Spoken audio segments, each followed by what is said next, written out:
Está acá en nuestros estudios Ignacio Vera, joven politólogo y escritor. En su momento estuvo vinculado a Carlos Mesa, Comunidad Ciudadana. Recuerdo que en las anteriores elecciones Ignacio tuvo la vocería, era uno de los voceros de Comunidad Ciudadana en campaña. Pero bueno, luego el tiempo transcurrió, Ignacio decidió tomar distancia de esa opción y continúa con su trabajo académico intelectual. Aunque te diré, Ignacio, y tú me aceptaste, me encantaría que algún día le podamos dedicar una entrevista, hoy no, pero le podamos dedicar una entrevista a Ignacio, bienvenido, a Comunidad Ciudadana. Me encantaría saber tu criterio, tu lectura, tus lógicas, tus conclusiones, tu análisis respecto de qué pasó con Comunidad Ciudadana, quién sabe, incluido su líder, Carlos Mesa. A mí se me torna eso como algo muy apasionante, y yo sé que tú sabes mucho de eso. Ojalá un día podamos dedicarnos un capítulo a eso, Ignacio, bienvenido.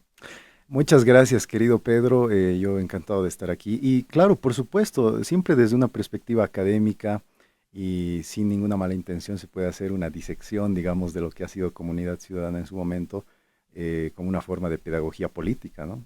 Sí, sí, y estoy seguro que contigo saldría muy bien.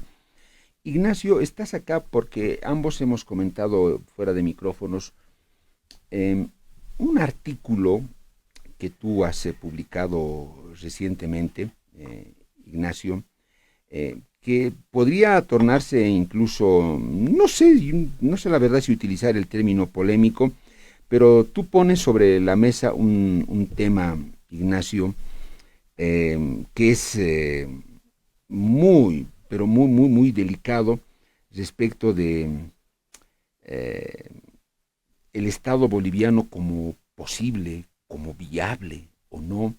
Ignacio, yo quisiera que la gente que no ha leído tu artículo, por lo menos le des el título, le digas dónde lo has publicado, que lo busquen, porque de eso vamos a hablar después de las noticias de la hora. Claro que sí. Bueno, el artículo se llama La Nueva Afganistán y hace referencia a un concepto polémico. En realidad es un artículo que se publicó en el periódico La Nación de Buenos Aires. Hace unas 2 semanas un periodista publicó un artículo en el que advierte que Bolivia podría convertirse en la nueva Afganistán del mundo, ¿no? Haciendo referencia a un Estado fallido, sin gobernabilidad, sin gobernanza, con violencia, etcétera. Yo he publicado ese artículo hace una semana, me parece, unos 10 días. Se publicó en Los Tiempos, en El Diario, en Visión 360 y unos 2 o 3 portales digitales. Y bueno, yo creo que el definir Bolivia como la nueva Afganistán puede ser algo exagerado y quizá ese periodista argentino la describió con algo de malicia. Mm. Pero me parece que, bueno, tal vez luego me hagas las preguntas Sí, pertinentes, pero hay que definir lo que es un Estado fallido. En general es un Estado en el que hay crisis humanitarias, de alimentos, crisis económicas y sobre todo yo diría en el que el gobierno legítimamente constituido ha perdido la autoridad en algunos territorios. Ignacio, bueno, para poner en contexto a las personas y recapitular, en Argentina publicaron una persona, publicó un artículo en el que hacía referencia al riesgo de que Bolivia se pudiera convertir en la nueva Afganistán del mundo, país atomizado, dividido, confrontado, violento, en fin. A partir de eso, porque en las redes eso generó comentarios, a partir de eso tú escribes un artículo, Ignacio, haciendo referencia a esa idea que lanzó este argentino, lo has publicado también en medios bolivianos. Ignacio, ¿tú crees que Bolivia, a partir de esto, adviertes gérmenes de una posible división de nuestra sociedad, pero seria, ¿no? Una escisión, un quiebre serio o no? Son cosas epidérmicas, superficiales, que no van a profundizar mucho en el seno de la sociedad y se van a superar, o tú ya ves esos gérmenes que podrían profundizarse de manera honda en la sociedad y en determinado momento partirnos y llevarnos a la violencia, Ignacio. Yo creo que esos gérmenes sí son verdaderos, es decir, existen y estamos camino a un estado fallido. No, obviamente si nos comparamos con Siria, con Somalia, con Yemen, esos países que son intolerables realmente, estamos muy lejos todavía, por dicha, pero me parece que sí. hay una erosión profunda de la institucionalidad. Me parece que esto lo hablamos cuando cuando me invitaste en enero de este año. Hay varios medios de comunicación que miden a los estados fallidos. Uno de ellos es la revista británica The Economist, otro es la revista estadounidense Foreign Policy y también el Banco Mundial. Bueno, en fin, hay muchos, ¿no? Y Bolivia todavía no está en esa franja roja de alerta suma, digamos, pero me parece que si nos comparamos con Uruguay, con Argentina, que tiene una democracia relativamente sólida, con el mismo Brasil, con Chile, ni qué decir, y con otros países de más al norte del Cono Sur, estamos en una situación riesgosa. Y una cosa más, me parece que los gérmenes que tú muy bien dices, las semillas de esta disfuncionalidad del Estado, están en la Constitución de Política del Estado vigente desde el año 2009, porque ahí se hace una escisión avalada por la ley de que ciertos bolivianos tienen algunos derechos y otros bolivianos no, en función del color de la piel, lo cual es totalmente absurdo, o incluso en función del género. El artículo 15 de la Constitución Política dice: todos los bolivianos tienen derecho a no sufrir violencia, pero en particular las mujeres. Imagínate, yo entiendo que ahí hay una cuestión de reivindicación política histórica y todo, pero cuando lo introduces en la ley ya se hace una fragmentación o un desgaste del tejido social. Lo mismo la justicia originaria. Algunas personas pueden acceder a ese tipo de justicia y otras no. Entonces, se está relativizando el principio de todos somos iguales ante la ley, que ha sido una conquista histórica a partir de la Revolución Francesa. Ignacio, alguna vez también lo hemos hablado, el origen de nuestro país es apasionante, Ignacio. Venimos de violencia, de sometimiento, de ruptura, de humillación, de división, de invasión. Ese es nuestro origen, Ignacio, y si no lo sabemos reconocer y entender, estamos perdidos, no entendemos nada. A partir de eso, Ignacio, el Estado plurinacional. Ignacio, ¿estamos preparados para gestionar y administrar un Estado plurinacional? ¿O solo es un mecanismo político perverso que ha decidido ponernos en cajas? Vos eres de esta caja, vos eres de la otra caja, y el de esta caja es tu enemigo, por si acaso. Y si tú lo liquidas y te impones y te apropias de todo, mucho mejor. No sé, Ignacio. Tocas un punto central en este debate, porque justamente traje este libro, no sé si hay alguna cámara para que... Sí, ¿no? sí. Este libro, que es de Jorge Lasarte, que fue un politólogo boliviano que falleció el año 2007. Sí, destacado, ¿no? Destacadísimo. Este libro se llama Derrumbe de la res pública, o sea, el derrumbe de la cosa pública. Y justamente analiza cómo el modelo plurinacional, el proceso de cambio, es un modelo de resquebrajamiento, de deterioro de la nacionalidad. No la nacionalidad en un sentido fanático, chauvinista, no, pero una nacionalidad moderna que aglutine a todos los seres humanos que viven y nacen dentro de un determinado territorio, una jurisdicción, para que tengan una convivencia civilizada. Lo que hace la Constitución del 2009 en su filosofía es definir los grupos étnicos como si fuesen naciones autónomas.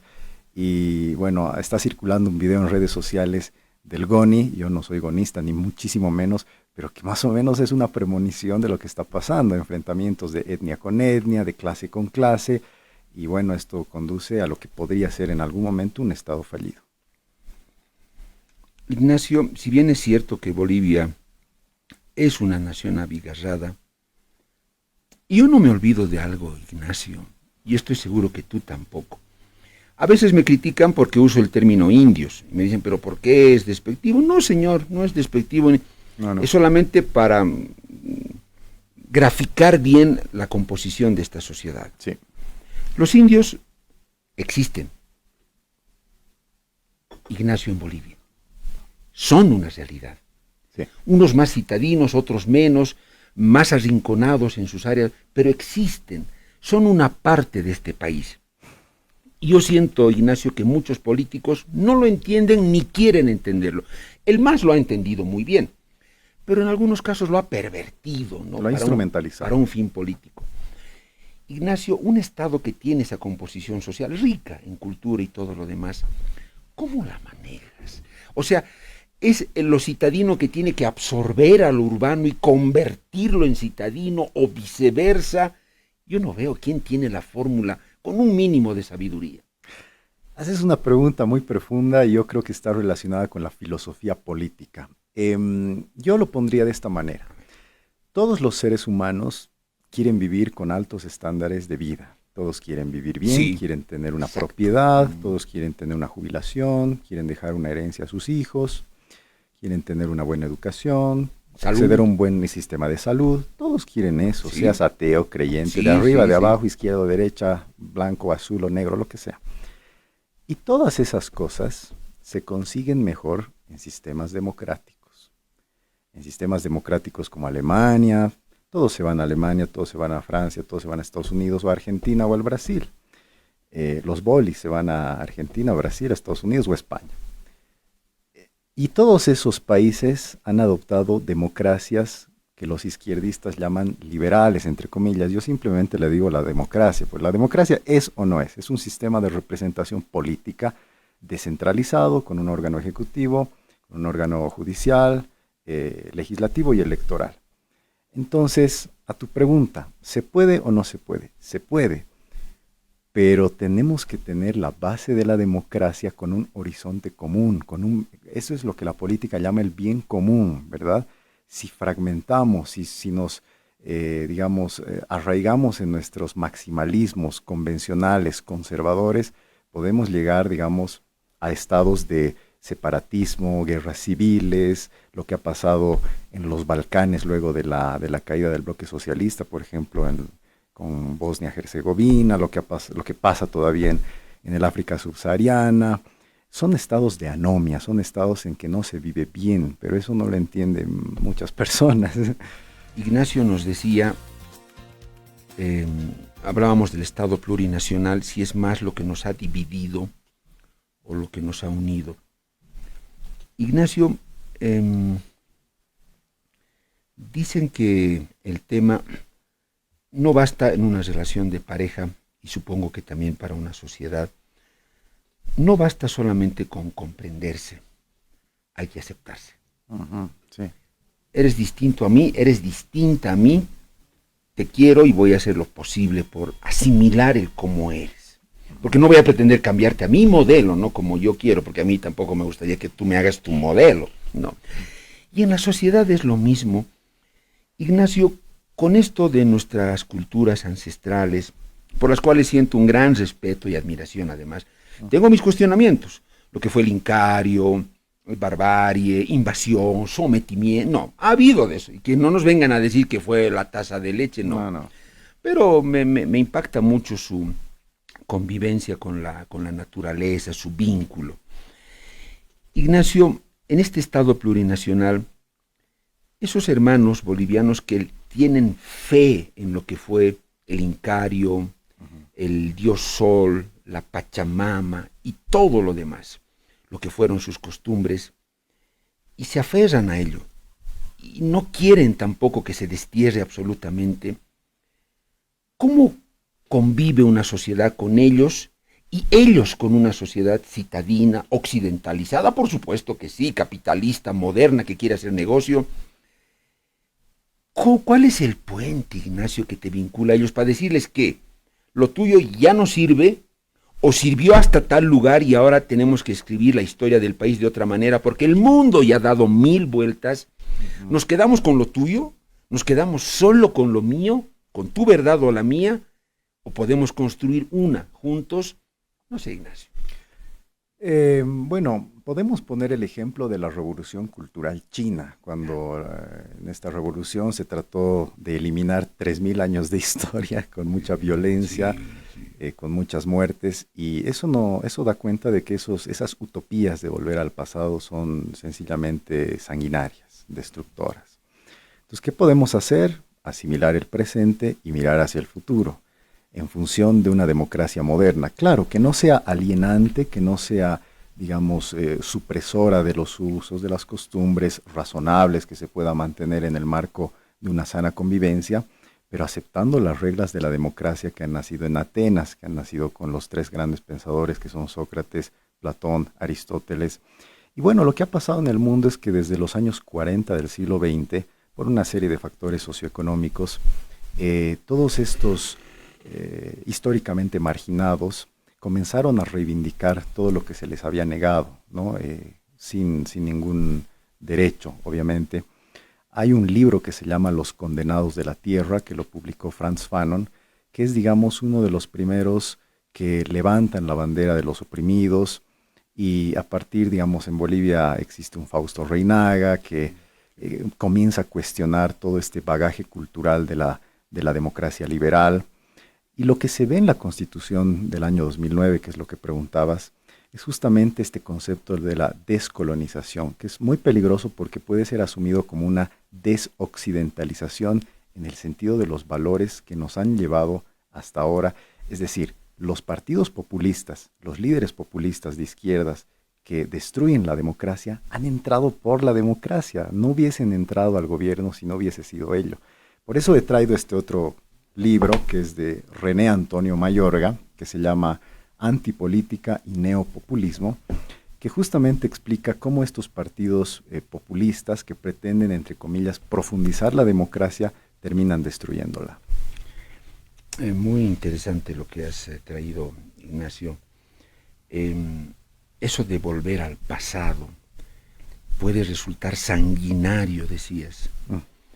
Pero, ¿por qué Bolivia no ha podido superar ese resentimiento de quienes pertenecen a comunidades indígenas, campesinas, que piensan que los que ahora son citadinos o son empresarios o lo que fuera, son los invasores, sí, los que les han quitado, los caras, como se dice? ¿Por qué no hemos podido superar?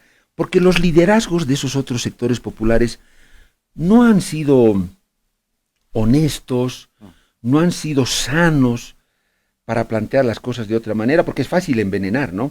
Enemigo, invasor, hay que destruir, este es el extranjero, fuera de aquí, facilito, porque es cuestión de malos liderazgos, Ignacio, de falta de lectura de este nuestro país, su historia, su recorrido. Mira, si uno lee la historia colonial, justamente estaba leyendo el libro La filosofía en Bolivia de Guillermo Frankovich, y él hace un repaso de cómo era la sociedad colonial con sus pensadores en los últimos días coloniales. Uno nota exactamente las mismas manías que hoy se están repitiendo. Lo mismo. Lo mismo, una sociedad blanca conservadora que creía que el indio era infrahumano, que no había que darle nada. Y esas mismas cosas van calando con el paso del tiempo y se replican el día de hoy. Yo no estoy haciendo una defensa de la derecha, creo que estamos más bien criticando a los neoliberales. Sí. Me parece que, bueno, el término neoliberal es ya un poco ambiguo. A mí me parece que nunca ha habido liberalismo, por tanto, hablar de neoliberalismo no tiene sentido. Pero esos gobiernos del 85 al 2005 han sido nefastos, han sido corruptos, han sido prebendales, han sido nepotistas, igual que los de ahora, pero no tanto. Ahora, refiriéndome a tu pregunta, hace poco yo entrevisté al doctor Herbert Klein, que es un historiador que escribió una gran historia de Bolivia, es un referente mundial. Hace poco estaba en Santa Cruz recibiendo un doctorado honoris causa. Un extranjero que escribió la historia de Bolivia. De Bolivia, wow. Y es la historia más conocida a nivel mundial de Bolivia. Por él. Por él. Sí. Genial. Y él me decía, mira, los países del Cono Sur tienen más o menos las mismas características sociopolíticas, ¿no? Es decir, oligarquías que fundaron esos países con altas tensiones con los indígenas. Pero ningún país es más complicado como Bolivia. Entonces eso me deja, digamos, un poco perplejo y escéptico. La verdad es que no sé cómo se podría, no tengo respuestas, tengo muchas más dudas, pero en principio te diría que es con una buena educación, una educación crítica, una educación que esté totalmente desprovista de ideologías políticas y que sea una educación científica, que permita cuestionar las realidades, los prejuicios, los preconceptos que uno arrastra desde muy antiguo, como el racismo. Ignacio, los riesgos de atomización de nuestra sociedad, un Afganistán, violencia, confrontación, no sé si tú los ubicas en un escenario netamente cultural, racial, o eso está ya contaminado, Ignacio, con el crimen organizado. puede ser narcotráfico, contrabando, minería ilegal, porque no vamos a negar que muchos de nuestros hermanos campesinos han decidido incursionar en la minería ilegal, otros han sido cooptados por el narcotráfico, esto del norte de Potosí, pero es clarito. Sí. Entonces, una fórmula envenenada, explosiva, terrible, peligrosa. Se dice que el Chapare es un reducto de Morales al cual el Estado ya no puede entrar. Entonces, estos gérmenes, estos núcleos de confrontación y división de la sociedad son más por tema étnico, racial, o ya están invadidos y contaminados, como te decía, por otros factores que todavía me parece mucho más graves, Ignacio. A ver, es una pregunta compleja. Me parece que el factor de las bandas criminales, de los narcos que operan al margen de la ley, que operan en ciertos lugares sobre los cuales el gobierno no tiene gobierno, tiene que ver en Bolivia, en el caso de Bolivia, un poco con el buenismo de la izquierda, que es decir, la excesiva tolerancia con los pobres, con los marginados, entonces que hagan lo que quieran, no los vamos a molestar por un tiempo.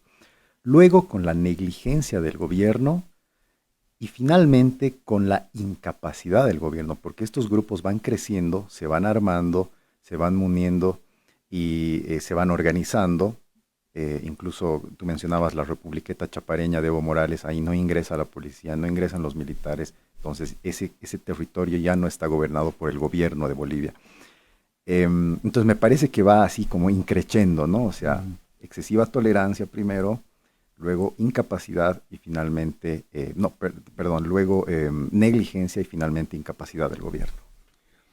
Fuerzas Armadas Revolucionarias de Colombia.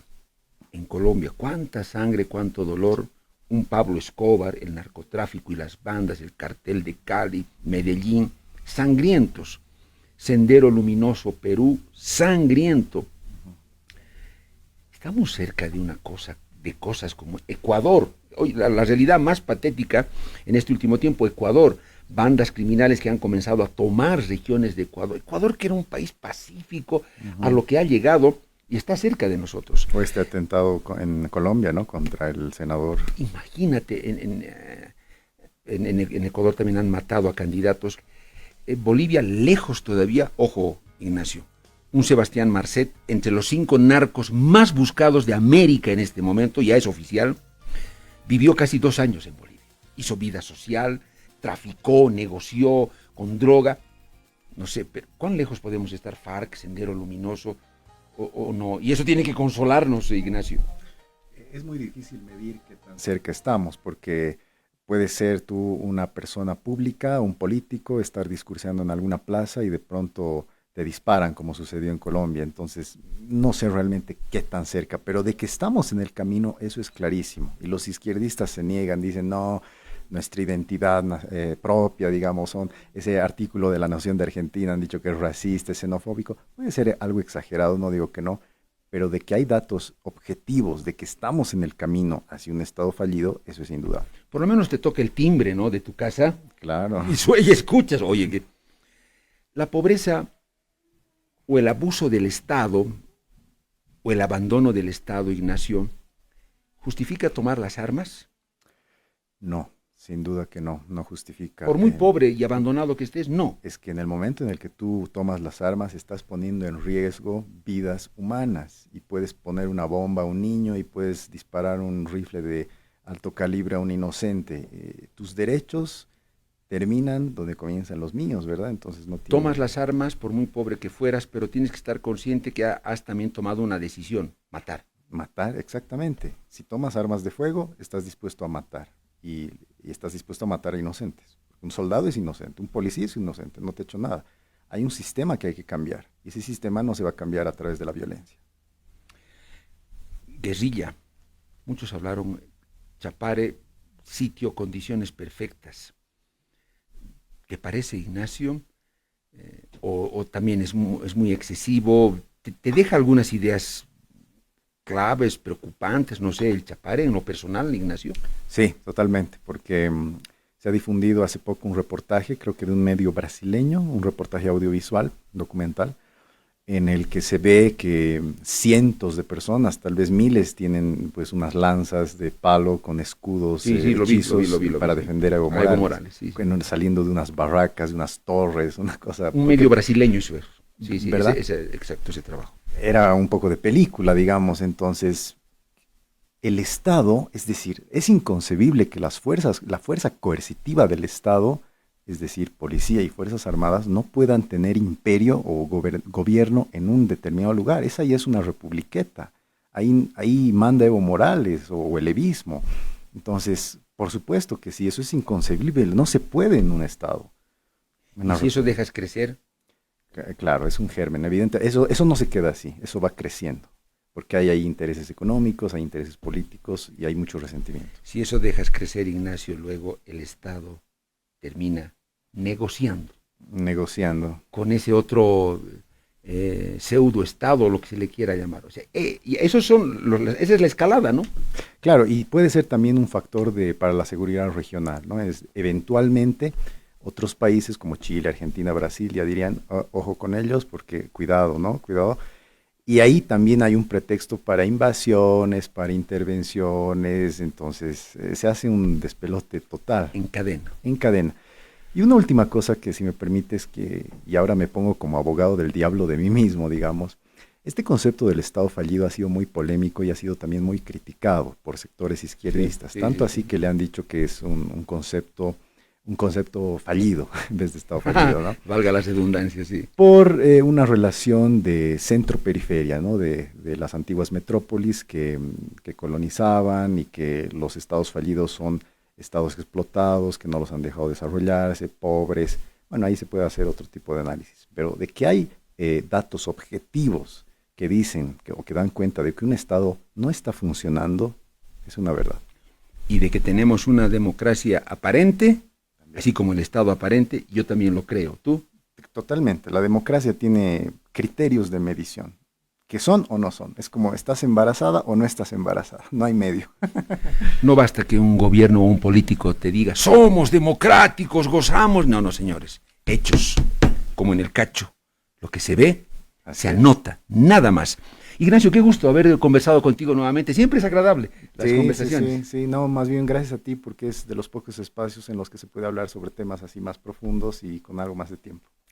Un gusto y solo te digo hasta la próxima, Ignacio. Claro que sí, cuando quieras. Ignacio Vera, politólogo y escritor muy joven, con nosotros. Ahí también Ignacio, con ideas, porque este programa quiere eso, plantear debate, proponerle ideas, visiones, miradas de país.